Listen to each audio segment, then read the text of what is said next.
Hindi ako, tagal ko rin nag-training ng boxing dati nung medyo bata-bata pa tayo. Ngayon, hindi masyado halata kasi laki ng tiyan ko. But siguro, pwede natin pasukan yung boxing din dahil napamahal din sa akin yung sports na to.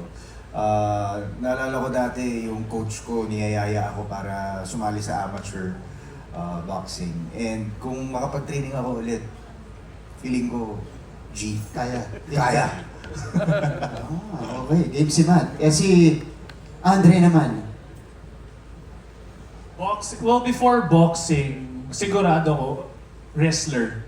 Kasi Wrestler? nung bata kami ng kapatid ko. The WWE. Every day kami nagre-wrestle, nagkukunwari mag-away. Pero because of that background, I do believe kayang-kaya maging boxer because iba talaga yung disiplina. At the same time, athlete pa rin yun eh. Not just, you're not gonna learn how to fight, but you're going to learn values as well that you can take into the real world. Kaya I do believe I can also become a boxer.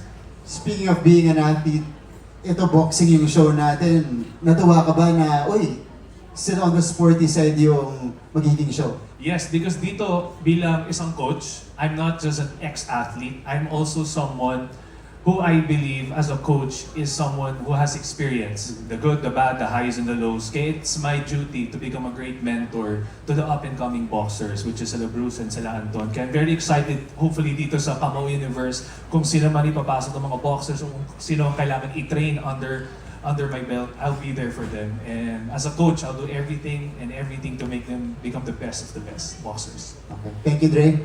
Now let's go to Bruce. How about you, Bruce? Ikaw ba, pwede kang maging boxingero sa totoong buhay? Actually, Martin, to be honest, boxing is really the most dangerous sport out there. And if I were gonna answer that question, I don't think I would become a professional boxer. Because that means I would really have to let go of everything that I have right now in my life. And ang dami kong research ng mga boxingero out there. They have to go through several camps for 6 months where they can't even see their children, they can't even see their family. They just have to focus on one thing, which is beating the enemy, punching the enemy. But thankfully dito, sa show na to, ang ginawa namin ni Anton is puro kami training, nag-training kami ng sabay. And thankfully, na hindi talaga totoong sapakan yung ginagawa namin. Pero there were times na tumatama sa mukha ni Anton and I could see it in his face na, uy, nung nagising ako dun. Pero ayun, makakita natin yun. Anyways, I don't think I could be a real boxer. Kaya pasalamat ako na artista boxing lang. So yeah, yun lang bro. Okay, thank you, Bruce. Okay, next naman for Shanti and Therese. So, sa paanong paraan kayo magiging importanteng tao sa buhay ni Makmak? Katulad po ng sinabi po kanina, si Jolly po talaga yung voice of reason. Hindi lang kay Makmak, kundi pati na rin kay Tobuts kasi lagi lahat ng mga kakulitan or dilema dahil yan kay Tobuts. So ako yung nagiging parang prangka person na parang hindi tama yan yung iniisip yung gawin. So ako yung taga-tame sa kanilang dalawa. Kay Makmak specifically, ako rin yung kami yung magpupush sa kanya na to really push for his dreams of becoming a boxer. And I think one factor about Jolly is bilang best friend, ganyan. Syempre may unting-unting lihim na pagtingin. Ganyan. Lihim lang, sorry. Ay silay-silay ng Oo, konti. pasilip lang. Okay. Kayo nararamdaman ni Shanti. Teka, Shanti, hello. Ay, ito na ang love. Ito pala yung laban, ano? Tama. Pero ano naman, for Chloe naman po, you will get to know her as someone na para siyang ideal girl na mabait, na she loves her family, tapos may paninindigan siya, she stands for what is right. So, since ano siya, nasa opposing side siya, nasa family siya na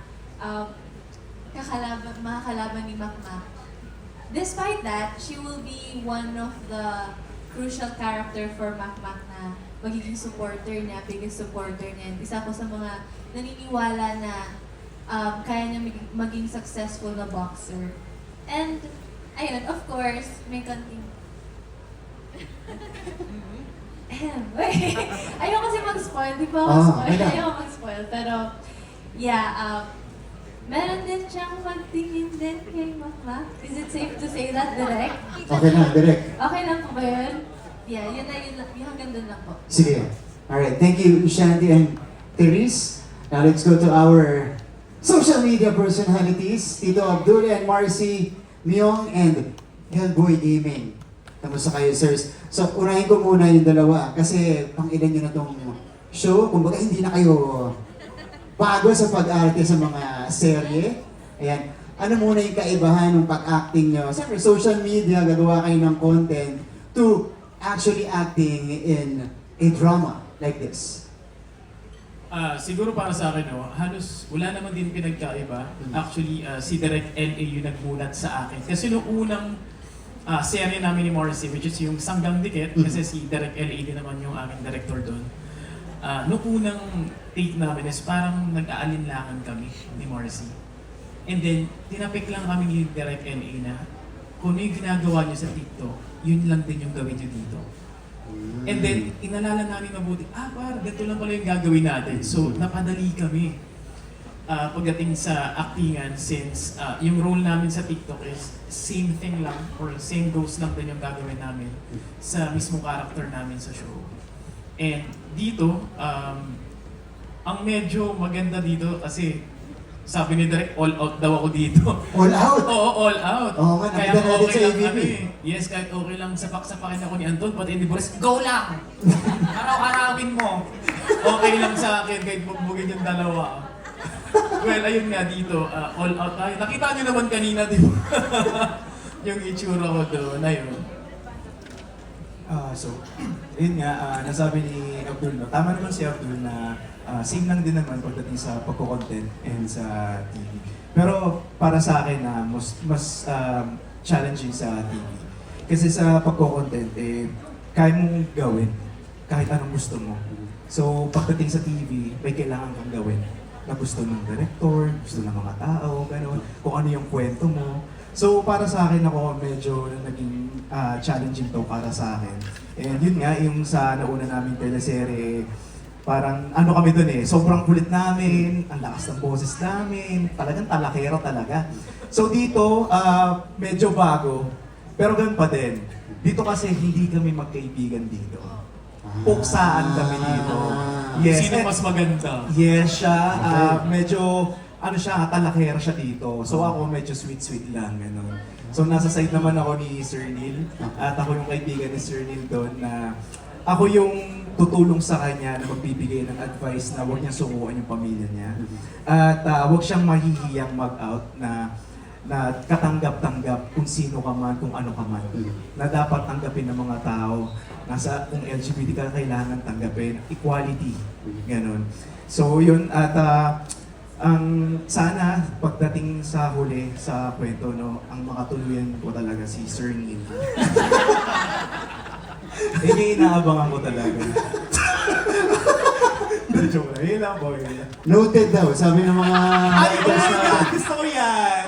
Noted with thanks. Excited! Excited. Di ba, may isa pang twist dun sa storya. Okay, punta natin si Hellboy Gaming tsaka si Myong. Kayo naman, kamusta yung experience sa pag-shoot? Ano yung kaibahan ng ginagawa niyo sa social media pag nag-shoot kayo? Sa akin ang kinaibahan niya, ang daming taong involved. Pagdating sa mga eksena, tapos kasama ko pa si Myong. Mas naging madali din sa amin dahil nag-act kami as ourselves. And swerte kami na kay Direk LA kami kasi ginay talaga niya kami sa pag-act since first time lang namin. Si Myong, isang lip bite? Isang lip bite na dyan. Sige, tayo mo. Pati ako, inaabangan ko yun Sige, Myong, go. Yes! Go ka, Myong. Okay, ikaw naman. Hello po. Sa akin po, pinagkaiba ng sa Malden tsaka sa dito sa... Medyo naninibago ako to be honest kasi isa lang ako po nag-shoot walang kasama tapos pagdating dito ang dami. So, challenging siya for me and yun. Excited ako sa mga susunod na mangyayari. Dami mong fans mo ha? Diba? Ang dami. Thank you so much to our social media personalities. Next naman, pinakabatang miyembro ng cast, Yuen. Pero kung magsalita ito, parang 20 years old na. Si Yuen. Ikaw naman, Yuen, kamusta? At saka, ano yung pinaka-memorable so far sa pagganap bilang batang makmak? Memorable na ano po, scene. Scene, experience mo, naka-interact mo na artista? Siguro po yung isang scene na ano, na umiyak lang po ako. Tapos, bigla akong tumapak. Naiyak. Hindi ko pwedeng sabihin kasi ano yung Sige. may spoil eh. Teka. I've learned my lesson from the last time. Sige, I won't dig deeper, pero bakit yun? Kasi ikaw nakagawa ka na ng matinding drama. Di ba? Yung mga ganong klaseng role. Bakit hindi naging memorable sa'yo yun? Kasi po yung iba iyak lang tapos yun lang. Tapos yung iba ano lang, nakikipag-away lang. Ayun, parang naging brave ako. Tapos, Yan, tumatang. Ganon. yeah, nag-switch ka. Nakikita mo yung ano niya. Sabi niya, isi-share ko ba? Okay, bawal. Yun. Thank you. Abangan ka namin dito sa show.